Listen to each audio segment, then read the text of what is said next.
जी, तो हम स्टार्ट कर रहे हैं जी Anglo Norman age, Anglo Norman period और मिडल इंग्लिश पीरियड और मेडिवल पीरियड। 1100 टू 1500 तक इसका ड्यूरेशन है। इसको हम मिडल एज भी कहते हैं, इसको हम मेडिवल एज भी कहते हैं। एंग्लो नॉर्मन पीरियड भी इसे कहा जाता है।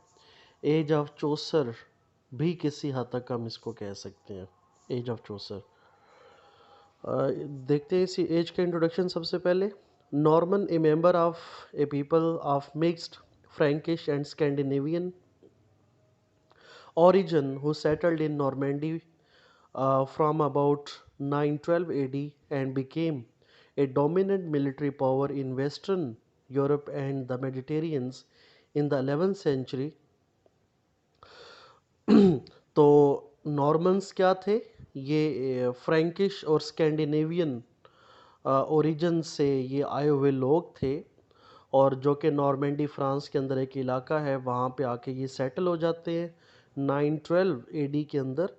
और फिर वहाँ पे ये एक dominant military power western Europe की ये बन जाते हैं 11th सेंचुरी के अंदर। ठीक है। तो उस वक्त फ्रांस सच फ्रांस नहीं था, नॉर्मेंडी ही फ्रांस का सबसे इम्पोर्टेंट एरिया था, और वही फ्रांस को ओवरऑल रन कर रहा था। तो ये लोग क्योंकि नॉर्मेंडी से बिलोंग करते थे, इसीलिए इनको जो है वो नॉर्मन्स कहा जाता है। उसके बाद है जी, in particular any of the Normans who conquered England in 1066 और देयर डिसेंडेंट्स।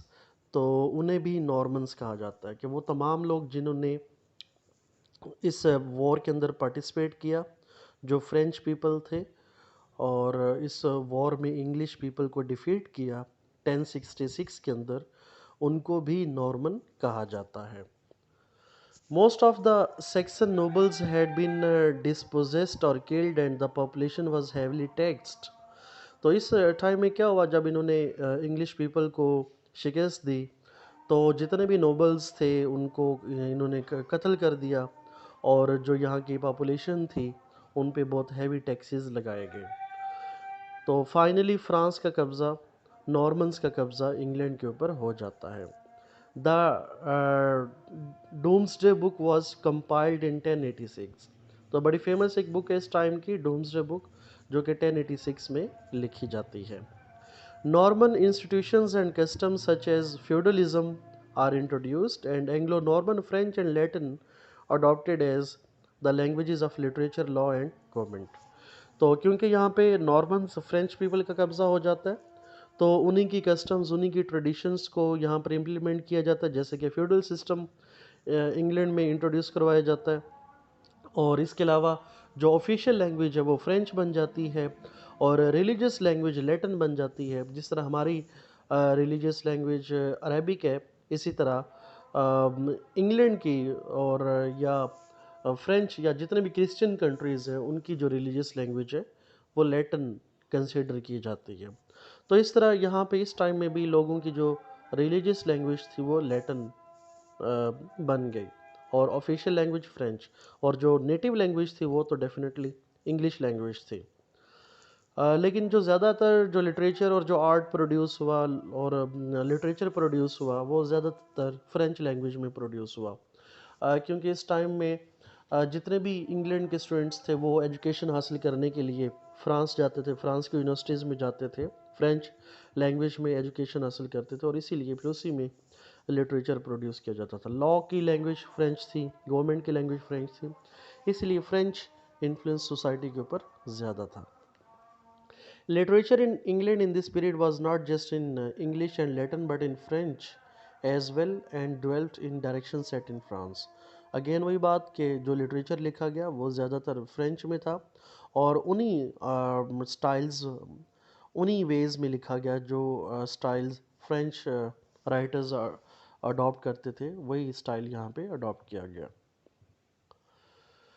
उसके बाद आगे चलें तो तारीख आगे चलती रहती है, और उसके बाद London became the capital city of England and the educational epicentre as well. फिर बाद में लंदन इंग्लैंड का कैपिटल सिटी बन जाता है और एजुकेशनल हब भी लंदन बनता है।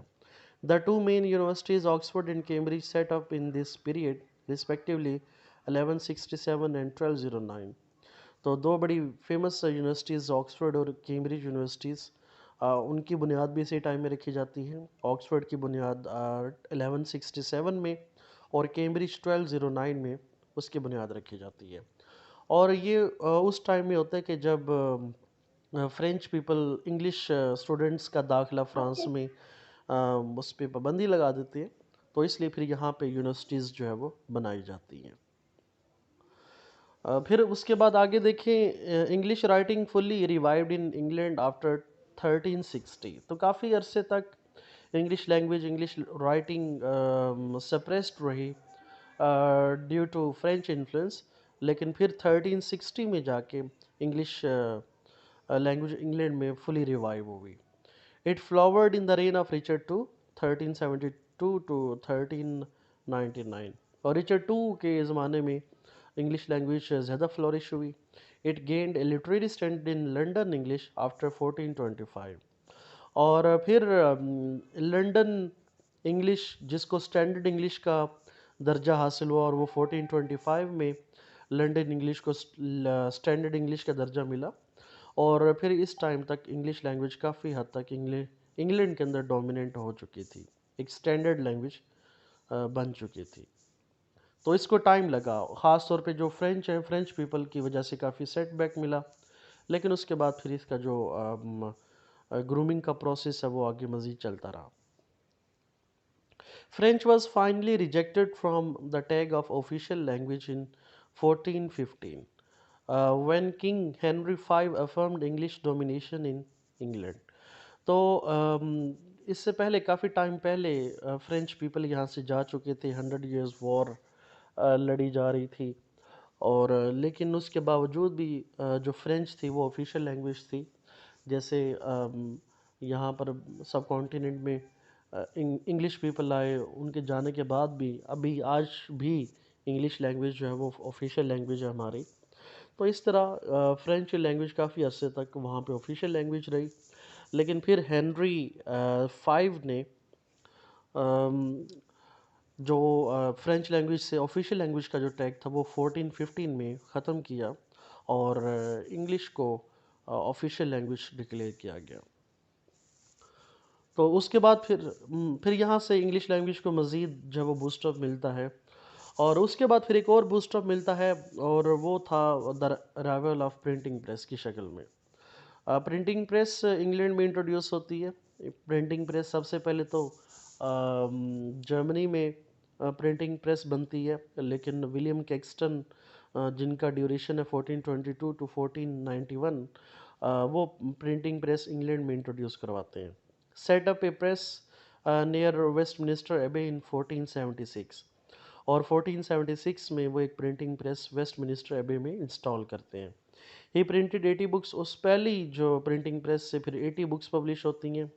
First printed English book appeared इन 1476, और पहली प्रिंटेड बुक्स 1476 में अपेयर होती है। और वो जो 80 बुक्स थी उनमें से चौसर की कैंटरबरी टेल भी एक बुक है, शामिल है, जो कि उस टाइम में पब्लिश हुई। इस एज के और मज़ीद हम इम्पोर्टेंट इंसिडेंट्स देखते हैं कि इस टाइम पे क्या क्या हुआ। 100 years war between England and France. England और फ्रांस के दरमियान एक 100 years वॉर होती है, बड़ी फेमस वॉर है, जो कि 1337 से 1453 तक इसका ड्यूरेशन है। और ये काफ़ी लंबी वॉर, तकरीबन एक सदी तक इंग्लैंड और फ्रांस आपस में वॉर की कैफियत में रहे। फिर उसके बाद एक और इंसिडेंट होता है, ब्लैक डेथ। और इंग्लैंड में ब्लैक डेथ आती है 1348 से 1349 के दौरान। और ये बड़ी एक खौफनाक किस्म की बीमारी थी, ताउन की बीमारी, की वबा थी। और कहा जाता है कि इस ब्लैक डेथ में इंग्लैंड की आबादी तकरीबन हाफ हो गई थी। मतलब इतनी ज़्यादा तादाद में लोग जब वो मरे हैं, बिल्कुल ऐसे ही जैसे कि अभी कोविड-19 आया और बेशुमार लोग उस कोविड-19 की वजह से उनकी डेथ हुई। लेकिन वो तो टेक्नोलॉजी और मेडिकल साइंस की वजह से उस पे काबू पा लिया गया। लेकिन उस टाइम पे क्योंकि ऐसी कोई चीज़ नहीं थी जिसकी वजह से तकरीबन आधे से ज़्यादा पॉपुलेशन जो है वो इंग्लैंड की मर गई। तो ताउन या चूहे गंदगी की वजह से ये बीमारी फैली। और बड़ी इंटरेस्टिंग बात है क्योंकि इस एज को हम डार्क एज भी कहते हैं। इस एज में जो इंग्लिश जो तबीब थे वो कहते थे कि नहाना नहीं चाहिए, नहाने से बीमारियां फैलती हैं, नहाने से वो रोकते थे। तो फिर उसका जब ज़ाहिर है अब नहाएंगे नहीं तो गंदगी फैलेगी, तो उसका कॉन्सिक्वेंस फिर क्या हुआ कि ब्लैक डेथ की सूरत में बहुत ज़्यादा कैजुअलिटीज़ हुई। इसी तरह पीजेंट्स रिवॉल्ट है 1381, ब्लैक डेथ और उस 100 ईयर्स वॉर के ड्यूरेशन में जब इंग्लैंड की पॉपुलेशन काफ़ी कम हो गई, लेबर बहुत कम हो गई, तो फिर जो किसान है उन्होंने एक बगावत की, एक एहतजाज किया बादशाह के ख़िलाफ़ कि हमारी वेजेस बढ़ाई जाएं।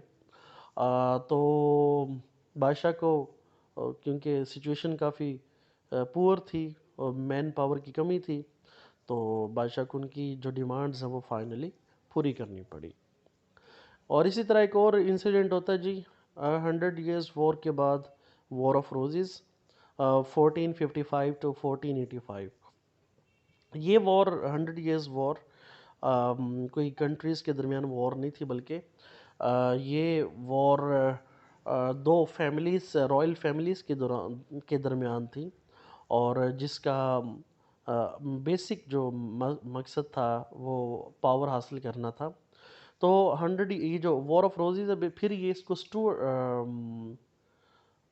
ट्यूडर, हाँ ट्यूडर इसको ख़त्म करते हैं इस वॉर को। और फिर ट्यूडर जो है वो फाइनली इंग्लैंड के ट्यूडर फैमिली इंग्लैंड पे फिर रूल करती है। तो इस तरह ये इस टाइम के इम्पोर्टेंट इंसिडेंट्स हैं। आगे चलते हैं जी, डायलेक्ट एंड लैंग्वेज चेंज। जैसे कि कल हमने एंग्लो सैक्सन किंगडम की बात की थी जिसमें 7 स्टेट्स थी।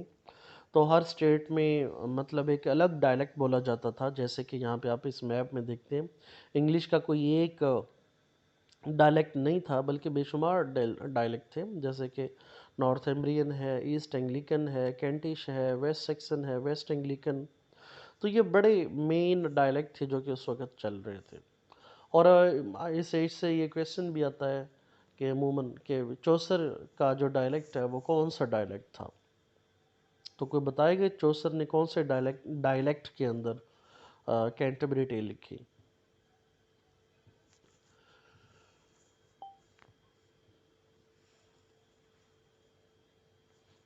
जी, कोई आप में से बताना चाहे, किसी को मालूम हो। ये वेस्टर्न इंग्लिश में सर। कौन सी? Western sir. वेस्टर्न कहाँ पे? वेस्टर्न कौन सा मतलब? West Anglican sir. West Anglican नहीं, वेस्ट सेक्सन डायलेक्ट में लिखा था। वेस्ट सेक्सन, वेसिक्स का जो डायलेक्ट था वहाँ पे, उस डायलेक्ट में चौसर ने लिखा था। ठीक है, डायलेक्ट एंड लैंग्वेज चेंज की बात करते हैं। There was no standard literary English at that time. Geoffrey Chaucer, William Langland, and author of Sir Gawain and Green Knight, wrote in 3 different forms of English. ये 3 बड़े नाम है जी, एक Geoffrey चौसर, William Langland और एक और ऑथर है जिनका वर्क है sir Gawain and Green night. मतलब उनके पोइट का नाम नहीं पता लेकिन उनके वर्क का नाम मौजूद है, वर्क भी मौजूद है, sir Gawain and Green night. तो ये 3 बड़े वर्क थे उस टाइम के, 3 बड़े राइटर्स थे और ये 3 मुख्तलिफ डायलेक्ट्स के अंदर लिख रहे थे। जैसे कि Chaucer wrote in London English, Langland in Worcestershire English और Gawain poet in English of Stafford Cheshire border. तो इस तरह ये 3 मुख्तलिफ राइटर्स 3 मुख्तलिफ डायलेक्ट्स के अंदर लिख रहे थे। अदर वेराइटीज़ में देखें तो यॉर्कशायर है, कैंटिश है, नॉरफॉक, ये सारे अदर डिफरेंट डायलेक्ट्स इंग्लिश के उस टाइम के कहलाते हैं। अब हम आगे चलते हैं जी नेक्स्ट। ये हमने सारा इस एज का बैकग्राउंड डिस्कस किया कि इस एज में क्या इंपॉर्टेंट इंसिडेंट्स होते हैं। और उसके बाद नेक्स्ट हम देखते हैं जी क्रॉनिकल्स। लिटरेचर की तरफ आ रहे हैं। क्रॉनिकल्स लिखे गए सबसे पहले। At that time there were a lot of chronicles and these are also called historiography. Chronicles या उनको हिस्टोरियोग्राफी भी कहा जाता है, हिस्टोरिकल वर्क्स हैं, हिस्ट्री पर बेस्ड है। Layamon's Brut is a very popular example belonging to this genre. तो एक लियोमोन्स बर्ट के क्रॉनिकल है, जो कि उस टाइम की का एक बड़ी फेमस क्रॉनिकल थी और एक फेमस जॉनरा भी इसे कंसिडर किया जाता था। It included 16,000 long alliterative lines with the history of Britain, especially historiography of Old English period. However, Robert of Gloucester and Robert Manning of Brun were also famous authors. तो ये Robert Gloucester and Robert Manning of Brunne ये उस time के famous Chronicle writers थे, जो कि उस time की मिडिल एज की हिस्ट्री को लिख रहे थे। तो इस तरह लिटरेचर में हमें सबसे पहले क्रॉनिकल्स पढ़ने को मिलती हैं। उसके बाद आगे चलें तो आगे प्रोज में हमें कुछ कंट्रीब्यूशन नज़र आती है। There was no such important text in the form of prose except, कोई ज़्यादा तो कंट्रीब्यूशन नहीं है लेकिन थोड़ी बहुत है, और वो कौन सी है? The Ancrene Riwle and Ayenbite of Inwit, ये प्रोज की एग्जांपल्स हैं जो उस टाइम की हमें मिलती हैं। इसके अलावा आगे चलें तो रिलीजियस एंड डिडेक्टिक पोइट्री है। Religious poetry is always there in any English period. जैसे हमने कल भी बात की कि हर एज के अंदर रिलीजियस पोइट्री लाजमी लिखी गई। जब से क्रिश्चियनिटी इंग्लैंड के अंदर आई तो रिलीजन मेन थीम रहा पोइट्स का। और रिलीजियस पोइट्री की बात करें तो इसमें कुछ फेमस पोएम्स हमें नज़र आती हैं, जैसे कि the Owl and the Nightingale, the Cursor Mundi, ये रिलीजियस या और डिडेक्टिक पोएम्स कहलाती हैं। Are the supreme examples of this type of poetry written in this age. ठीक है जी, तो ये थी रिलीजियस पोइट्री। उसके बाद फिर आगे चलते हैं तो रोमांसेस। इस एज के अंदर एक और टाइप ऑफ लिटरेचर थी और वो थी रोमांसेस। रोमांसेस क्या है? सबसे पहले उसकी यहाँ पे डेफिनेशन बताई गई है। A kind of medieval story originally from stories written in Romance और vernacular French. Romance is adjective for languages deriving from Latin. तो वो रोमांस क्या है? ये बेसिकली एक फ्रेंच वर्ड है और उसका मतलब होता है कि जो फ्रेंच रूरल एरियाज़ की जो कहानी है उन्हें रोमांस कहा जाता है। इसके अलावा लैटिन एक एडजेक्टिव भी है कि वो तमाम लैंग्वेजेस जो लैटिन से निकली हैं उनको भी रोमांस कहा जाता है। इसके अलावा जो रोमांसिस की जो असल डेफिनेशन है वो ये है कि किसी भी इंसिडेंट को एक नए एंगल के साथ, उसमें नई अम, उसको एक नए थीम के साथ, उसको उसमें एग्जेजरेशन और ऑर्नामेंटेशन के साथ उसे पेश करना, उसमें कुछ नया ऐड करके, उसमें कुछ और ट्विस्ट डाल के उसे पेश करना, तो उसे जो है वो हम रोमांस कहते हैं बेसिकली। तो रोमांस को एक और भी डेफिनेशन है कि एक किसी भी इमेजिनरी टेल को भी हम रोमांस कहते हैं। किसी भी इमेजिनरी बात या थॉट को हम रोमांस कहते हैं। तो इस टाइम पे क्या है जी, disappearance of Old English poetry. Old English poetry जो थी वो डिसअपेयर हो चुकी थी और एक नई टाइप की पोइट्री यहाँ पे जो है वो आ रही थी, और वो क्या थी? Romances. Romances became popular form of literature. तो इस टाइम पे रोमांसेस जो है वो काफ़ी popular form of literature consider की जाती थी। और इन रोमांसेस के जो टाइटल्स थे या जो स्टोरीज होती थी, थीम्स होते थे, वो किस तरह के होते थे? जैसे कि स्टोरीज ऑफ किंग ऑर्थर है, the war of Troy, Alexander the great, ये बड़े बड़े नाम हैं, बड़े बड़े हीरोइक फिगर्स हैं उस टाइम, मतलब जो कि उस टाइम पे बड़ी फेमस थी। किंग ऑर्थर जो कि इंग्लैंड का एक बड़ा फेमस बादशाह रहा है और उसकी बहादुरी के बड़े किस्से जो है वो मशहूर हैं, और काफ़ी सारी अभी भी हॉलीवुड की मूवीज़ भी किंग आर्थर पे बनी हुई हैं। और इसके अलावा द वॉर ऑफ ट्रॉय, ये आप जानते हैं, ट्रोजन वॉर भी इसे कहा जाता है। ट्रॉय की और दूसरा स्पार्टियंस की जो एक बड़ी फेमस वॉर है, उसके ऊपर वो थीम जो है वो हिस्सा थे लिटरेचर के। आपने मेरे ख्याल में ट्रॉय मूवी भी देखी होगी, बड़ी फेमस मूवी है जिसमें एक बड़ा फेमस कैरेक्टर एक्लीज भी मौजूद था। तो होपफुली आप सब ने ये मूवी देखी होगी ट्रॉय, ट्रॉय के नाम से।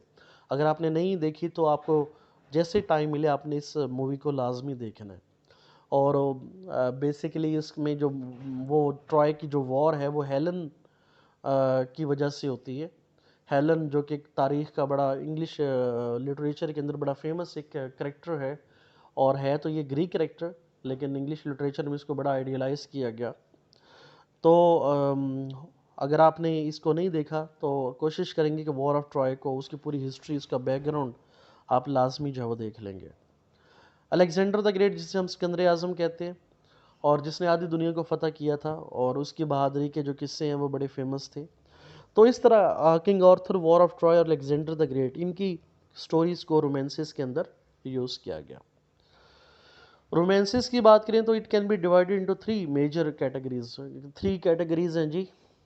कौन कौन सी कैटेगरीज हैं? The matter of Britain, the matter of Rome and the matter of France. Matter of Britain से मुराद के मतलब वो कहानियाँ जो कि ब्रिटेन से ली गई, वो कहानियाँ जो कि रोम से ली गई, वो कहानियाँ जो कि फ्रांस ली गई। तो ये इस तरह इसकी तीन कैटेगरीज यहाँ पे बनाई गई हैं। सबसे पहले जी, the matter of Britain included the activities of King Arthur. वही मैंने बात जो पहले बता दी, किंग आर्थर जो कि बड़ा फेमस यहाँ का बादशाह था, उसकी कहानियाँ ये मैटर ऑफ ब्रिटेन कहलाता है। The matter of Rome and the matter of France dealt with respectively Alexander the Great. जैसे कि अलेक्जेंडर द ग्रेट एक रोमन करेक्टर है, जो कहानियाँ वहाँ से आई वो रोमन मैटर कहलाता है। और उसके बाद क्या है जी, चार्ली मेगन, जो कि एक फ्रेंच करेक्टर है, और चार्ली मेगन के ऊपर जो कहानियाँ लिखी गई वो फ्रेंच मैटर कहलाएगा विद हिज एसोसिएट्स। तो इस तरह ये रोमांसिस इस टाइम का एक बड़ा पॉपुलर जॉनरा कंसीडर किया जाता है। उसके बाद आगे आए तो sir Gawain and Green night, ये एक टेल है जी, और लेकिन इसका जो ऑथर है वो नामालूम है, और अपने टाइम की एक बड़ी फेमस ये एक टेल थी। The most interesting of all Arthurian romances are those of the story of Sir Gawain and the Green Knight. ठीक है जी, तो ये ऑर्थरियन रोमांस है, और जिसका नाम Sir Gawain and Green Knight है। It has a magnificent place for its theme of romance and technical excellence. Informed Sir Gawain is an interesting combination of French and Saxon elements. It is written in an elaborate stanza combining meter and alliteration. ठीक है जी, तो ये एक बड़ी fine example है romance की उस time की, और बड़ी एक म्यूजिकल पोइम भी इसे कहा जाता है। High metre poem, high musical poem इसे कंसिडर किया जाता है। इसके अलावा जी एक और पोइम है जिसका नाम है पर्ल, और ये एलिजी पोइम है। और एलिजी, मैं अगर आपसे पूछूं तो आपको पता होना चाहिए एलिजी क्या होती है।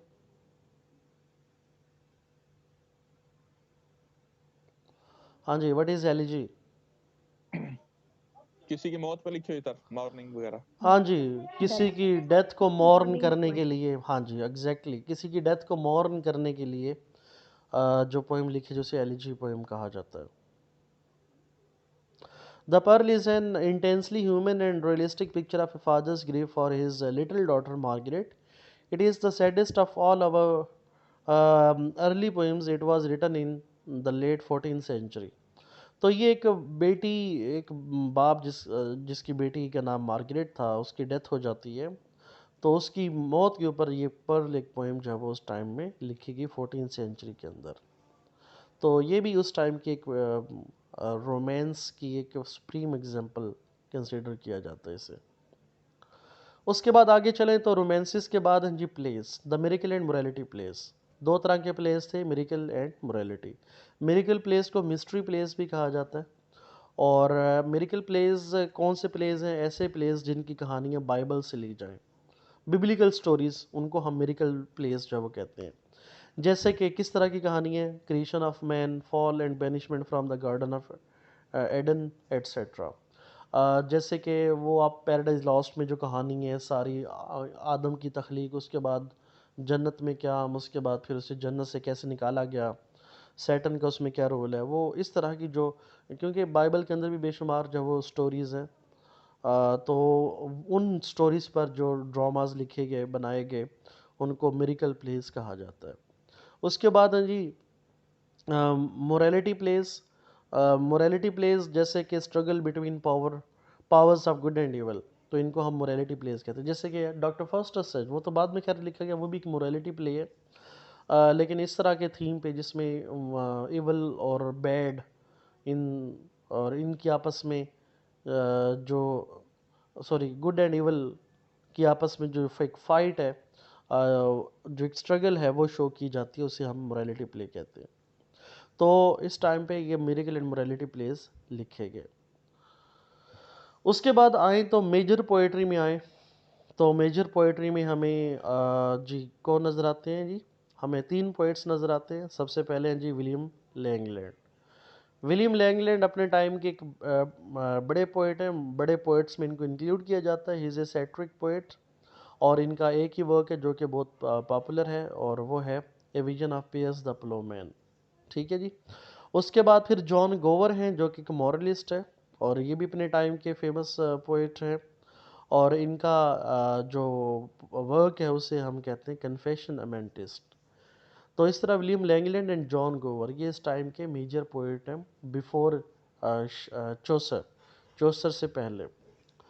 तो फिर उसके बाद अगर हम लास्ट में देखें इस एज के अंदर जो सबसे बड़े जो पोइट हैं, वो किन्हें कंसीडर किया जाता है, जोफ्री चोसर को, जिन्हें हम फादर ऑफ इंग्लिश पोइट्री भी हम कहते हैं।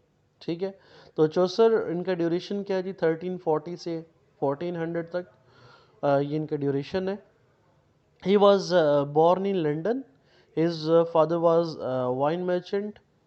चौसर बिकेम ए किंग्स मैन, बादशाह के ये बड़े क्लोज आदमी थे, रॉयल सर्वेंट थे, collector of customs and clerk of Kings works थे। ठीक है जी, बादशाह के ख़ास आदमी कहलाते थे। ही वॉज आल्सो डिप्लोमेट, ये एक सफ़ीर भी थे। Travel to France and Italy, और बादशाह के बहुत सारे मिशंस पे ये फ्रांस और इटली भी गए। फादर ऑफ इंग्लिश पोइट्री इन्हें कहा जाता, और ये टाइटल इनको ड्राइडन ने दिया। और चौसर को medieval sorry evening star of medieval and morning star of renaissance as भी कहा जाता है। तो चौसर की जो पोइट्री है वो अगर इन्हें ट्रू सेंस देखी जाए तो it doesn't belong to medieval age. इनकी जो पोइटिक स्टाइल है वो मॉडर्न है, जिस तरह रेनेसांस पोइट्स ने लिखा, एलिज़ाबेथन पोइट्स ने लिखा, बिल्कुल चौसर ने भी उन्हीं के स्टाइल पे लिखा। लेकिन ये बिलोंग जो है वो मेडिवल एज से कर रहे हैं, इसीलिए इनको क्या कहा जाता है, evening star of medieval and morning star of renaissance age इनको कहा जाता है। ठीक है। तो चौसर को मैन ऑफ रेनेसांस भी कहा जाता है। इनके जितने भी मॉडर्न एलिमेंट्स हैं, रेनेसांस एलिमेंट्स हैं, वो सारे के सारे इनके वर्क के अंदर इंक्लूड होते हैं, नज़र आते हैं हमें। अगर चौसर के वर्क की बात करें तो चौसर के वर्क को हम 3 पीरियड्स में डिवाइड करते हैं, first period, second and third. First period की बात करें, तीनों जो पीरियड्स हैं वो उसमें डिफरेंट इन्फ्लुएंस हमें नज़र आता है। जैसे कि फर्स्ट पीरियड है वहाँ पे फ्रेंच इन्फ्लुएंस है, सेकंड पीरियड में लैटिन इन्फ्लुएंस है, और थर्ड पीरियड में कोई इन्फ्लुएंस नहीं है, वहाँ पर नेटिव ओरिजिनलिटी है। आप कह सकते हैं कि वो इंग्लिश इन्फ्लुएंस है। तो फर्स्ट पीरियड में देखें उसमें क्या किया जा रहा है, he imitated French models. French models में वो पोइट्री लिख रहे हैं। तो चौसर जो कि एक हाईली एजुकेटेड पर्सन थे, और उनकी फ्रेंच एंड लैटिन लैंग्वेज और लिटरेचर पे काफ़ी उनकी कमांड थी, तो इसीलिए उनके फर्स्ट पीरियड में हमें फ्रेंच इन्फ्लुएंस नज़र आता है। और 3 पोएम्स लिखी हैं उसमें, la Roman de la Rose, translation of Romaunt of the Rose है जी इसकी, बुक ऑफ डचेस और कंप्लेंट ऑन टू पिटी। तो ये 3 पोएम्स चौसर के फर्स्ट पीरियड से बिलोंग करते हैं। उसके बाद आगे चलें तो नेक्स्ट है सेकंड पीरियड, 1373 टू 1384, ये सेकंड पीरियड है। इन्फ्लुएंस ऑफ इटालियन लिटरेचर, यहाँ पर हमें इटालियन लिटरेचर का इन्फ्लुएंस हमें नज़र आता है। और उसमें भी अगर इटालियन इन्फ्लुएंस देखें तो इन्फ्लुएंस ऑफ डांटेस डिवाइन। जी सेकंड पीरियड में influence of Dante's Divine Comedy and Boccaccio's poem. Dante and Boccaccio जो कि 14 सेंचुरी के अंदर ही लिख रहे हैं, चौसर के टाइम पे ही ये इटली के अंदर इन्होंने वर्क लिखा, तो उनका इन्फ्लुएंस हमें चौसर के वर्क पे नज़र आता है। और उसमें कौन कौन सी पोएम्स हैं? द पार्लियामेंट ऑफ फाउल्स है, ट्रॉयलिस्ट एंड क्रिसेडा है, the story of Griselda, the House of Fame. ये 4 वर्क्स सेकंड पीरियड से बिलोंग करते हैं। उसके बाद फिर जी थर्ड पीरियड है 1384 से 1390 तक। इसको इंग्लिश पीरियड कहा जाता है। इसमें नेटिव ओरिजिनलिटी नज़र आती है, इसमें कोई किसी किस्म का आउटसाइड इन्फ्लुएंस मौजूद नहीं है। और इसमें 2 इम्पॉर्टेंट वर्क्स हैं, लेजेंड ऑफ गुड वुमेन और द कैंटरबरी टेल्स। तो ये 2 वर्क इस टाइम पे थर्ड पीरियड में लिखे गए। तो इसमें द कैंटरबरी टेल्स और लेजेंड ऑफ गुड वुमेन, इसमें चौसर ने ये प्रूव किया कि इंग्लिश लैंग्वेज में भी ये एबिलिटी है कि उसमें अच्छा लिटरेचर प्रोड्यूस किया जा सकता है। और as a language English language strong language है। तो दैट्स वाई चौसर को कहा जाता है कि फादर ऑफ इंग्लिश पोएट्री, क्योंकि इन्होंने English language, English poetry, English literature को सॉलिड फाउंडेशंस प्रोवाइड की, तो इसीलिए इन्हें फादर ऑफ इंग्लिश पोएट्री कहा जाता है। तो इसमें आपके सिलेबस में prologue to the Canterbury Tales सारी तो शामिल नहीं है, बहुत बड़ी ये टेल है, इसमें बेशुमार टेल्स हैं। और इसमें जो प्रोलॉग है, प्रोलॉग में जो कैरेक्टर्स का इंट्रोडक्शन है वो आपके सिलेबस में इंक्लूडेड है। और आप कैंटरबरी टेल्स के बारे में आपको डिटेल में पता होना चाहिए कि उसमें जो ये एक होली जर्नी है, और ये जर्नी कहाँ किस की तरफ है, कहाँ पे जाना है। श्राइन ऑफ थॉमस बेकेट जाना है, और जहाँ पे सारे लोग इकट्ठे होते हैं, जो रात जहाँ गुजारी जाती है, कहाँ गुजारते हैं? टैबरडीन एक सराय है, वहाँ पे सारे इकट्ठे होते हैं। और ये टैबरडीन कहाँ पर है? साउथ वॉक, वहाँ पे ये इन मौजूद है। और इसमें आपको ये भी पता होना चाहिए कि टोटल इसमें कितने पिलग्रिम्स थे। और इसके अलावा जो उन्होंने डिसाइड किया था कि सारे जितने भी पिलग्रिम्स हैं, जाते हुए 2 कहानियाँ सुनाएंगे और आते हुए 2 कहानियाँ सुनाएंगे, टोटल कितनी स्टोरीज़ थी। तो उन स्टोरीज़, जो इम्पोर्टेंट स्टोरीज़ हैं, जैसे कि नन प्रीस्ट टेल है, इनके बारे में आपको थोड़ा सा नॉलेज होना चाहिए। कैंटरबरी टेल बहुत फेमस है, यहाँ से लाजमन क्वेश्चन कोई ना कोई चौसर के हवाले से, वर्क के हवाले से, कैरेक्टर्स के हवाले से कोई ना कोई इसमें से क्वेश्चन आ सकता है। तो इस तरह ये जी थर्ड पीरियड था, और इसी तरह ये चौसर का वर्क, चौसर जिनने इंग्लिश लैंग्वेज को ग्रूम किया और उनको एक स्टेबल फुटिंग प्रोवाइड की। फिर चौसर के बाद चौसर्स के सक्सेसर्स आते हैं, वो लोग जिन्होंने चौसर के स्टाइल को फॉलो करने की कोशिश की, लेकिन अनफॉर्चुनेटली उसमें इतना ज़्यादा वो सक्सेसफुल ना रहे। और देखते हैं जी चौसर के सक्सेसर्स कौन कौन से हैं। पहले नंबर पे जी ओकलीव, ये एल है, आई नहीं है यहाँ पर, मिस्टेकनली आई लिखा हुआ है, तो ये ओकलीव है। लिडगेट है, हैविस, केल्टन हेनरिसन, डम्बर, डॉगलिस, ये सारे चौसर्स के सक्सेसर्स में काउंट होते हैं। तो इस तरह फिर चौसर के बाद पूरी एक सेंचुरी, थोड़ा सा उसमें कहा जाता है कि एक सेंचुरी गैप आया। एक सेंचुरी के गैप में उसे उसे बैरन ईयर्स फॉर लिटरेचर कंसिडर किया जाता है। फिर एक सेंचुरी के बाद फिर रेनेसांस एज में अगेन लिटरेचर में कंट्रीब्यूशन स्टार्ट होती है। तो इस तरह यहाँ पे नॉर्मन एज या मेडिवल एज या मिडल एज यहाँ पे इख्तिताम पजीर होती है। होपफुली काफ़ी सारी चीज़ें आपको यहाँ पे क्लियर और रिवाइज हो चुकी होंगी। अगर कोई क्वेश्चन है तो आप मुझसे क्वेश्चन पूछ सकते हैं।